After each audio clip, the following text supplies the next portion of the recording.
Welcome back, legends, to United Top News. There is midfield situation that never truly disappeared.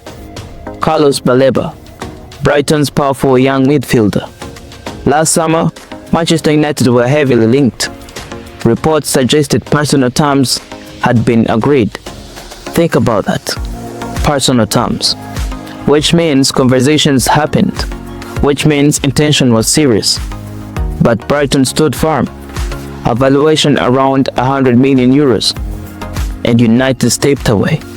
They didn't overpay. They didn't force it. They walked. And sometimes walking away tells you more about a club's direction than completing a deal. But now Baleba has spoken, and his words are revealing. He admitted the speculation affected him. He said he feels more relaxed now. He said the outside noise, he didn't understand it. Imagine being 22 years old, linked with Manchester United. Every headline analyzing your future. Every performance dissected through the lens of a transfer. That pressure changes players.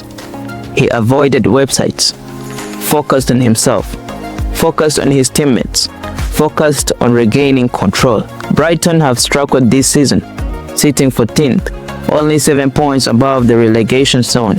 Only 7 points above the relegation zone. Only 7 points above the relegation zone. It hasn't been smooth, but despite that, Baleba has featured in almost every Premier League match, excluding his time representing Cameroon at the Africa Cup of Nations. And now, the transfer windows are closed. The noise has quieted. Casemiro is confirmed to be leaving this summer. And suddenly, the midfield conversation returns. Because when a door closes at Old Trafford, another opens. And right now, one decision is coming back to haunt a former Manchester United manager, Ruben Amorim.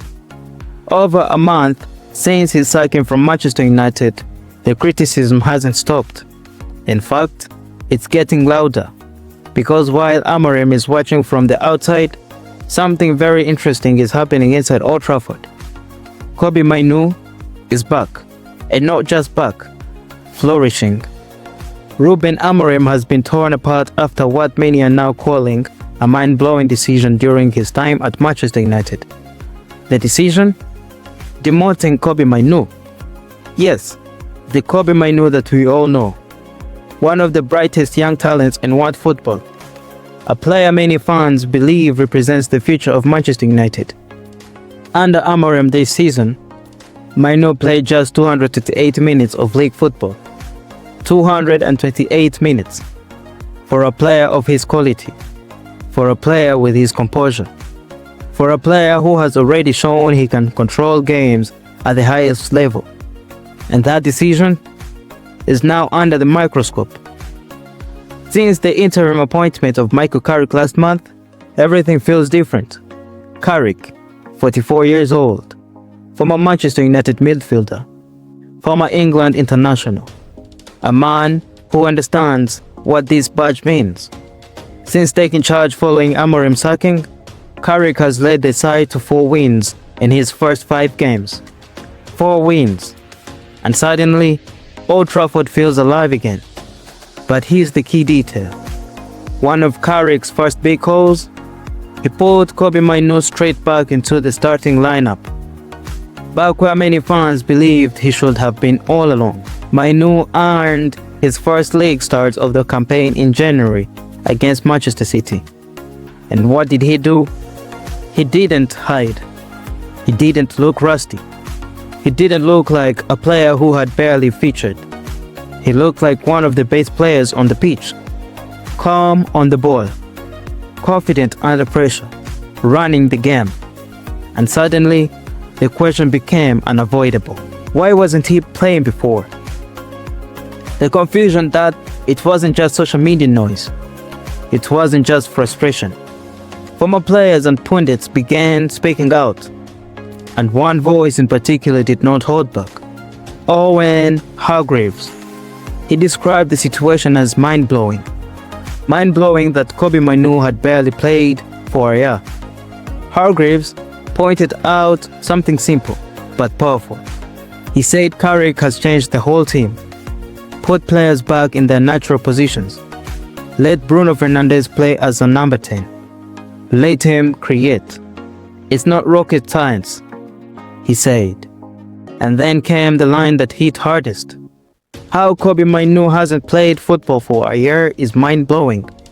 One of the best young talents in the world, sitting on the bench, while the team struggled. That's a tough accusation.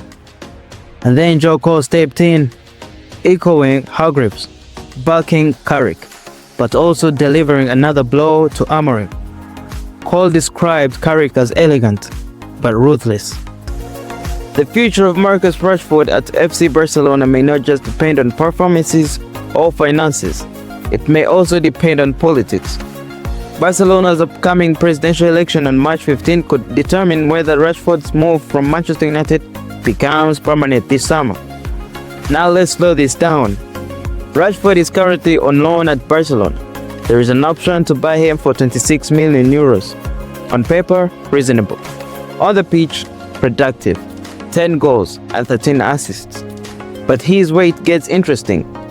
Preliminary presidential candidate Xavier Villanueva has publicly questioned whether Barcelona should even trigger that clause. And his reasoning? Look inside first.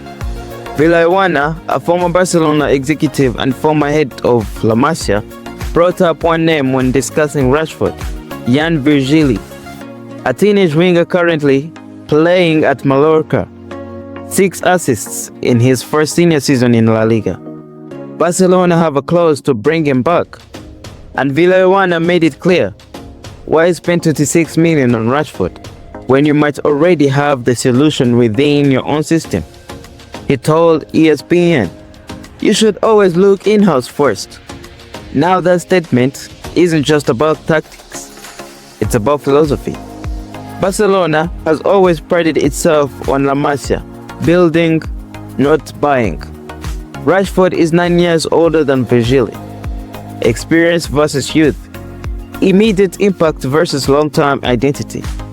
And that's the dilemma. Villanueva did add something important. If signing Rashford is the best sporting decision, the money will be there. But notice what he said before that. The president doesn't just arrive and make decisions. Alternatives are discussed. Options weighed. Then the final call is made. Translation? What it means, this transfer is not guaranteed. And here's where politics enters fully. Villanueva is one of 4 confirmed candidates in the March 15 election. He's going up against Juan Laporta, Marc Syria, Victor Font. And remember, Juan Laporta is standing for re-election again. So, depending on who wins, the Rashford deal could accelerate or quietly disappear. So now, Rashford's future isn't just about football. It's also about ballots. What injuries? Let me ask you something. Do you feel it? That tension before a Monday night away game. That uncertainty. That quiet storm building under the surface. Because this is not just Everton away.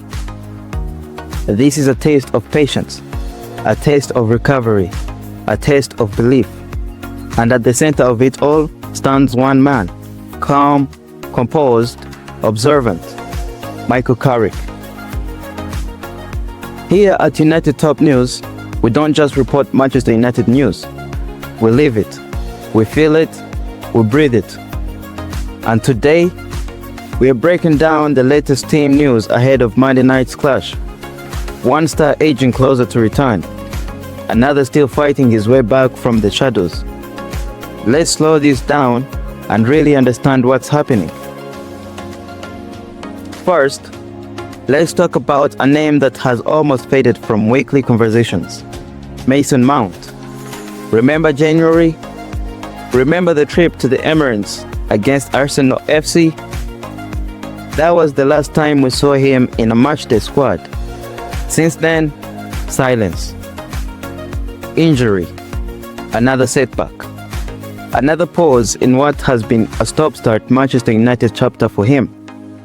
He picked up a knock in training while preparing to face Fulham. Not in a match, not in a dramatic tackle, just training. And just like that, he was gone from the picture. But here's where it shifts. Carrick says he's getting closer. Now that might sound simple, but in football language, that means timing matters. It means they're not rushing him. It means they are protecting him. It means they understand that bringing him back too early could cost more in the long run. And let's not forget something important. Between September and December, Mount quietly built momentum. 14 consecutive games. No injury, no interruption.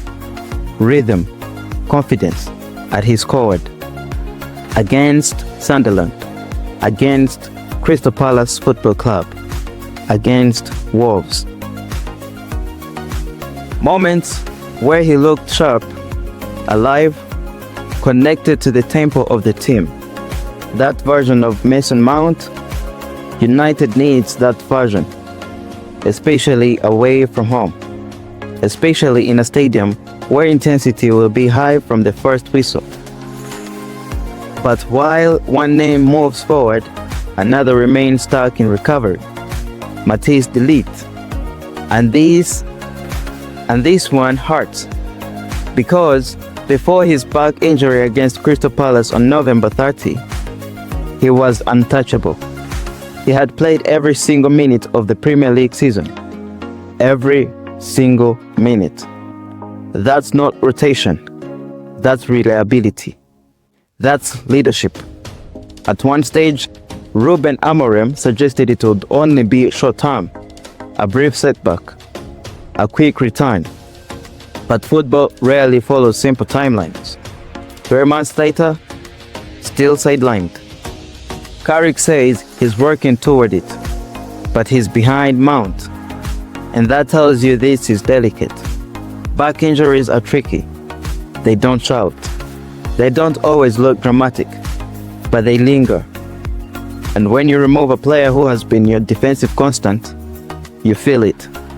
Structure changes, communication shifts, the backline adjusts.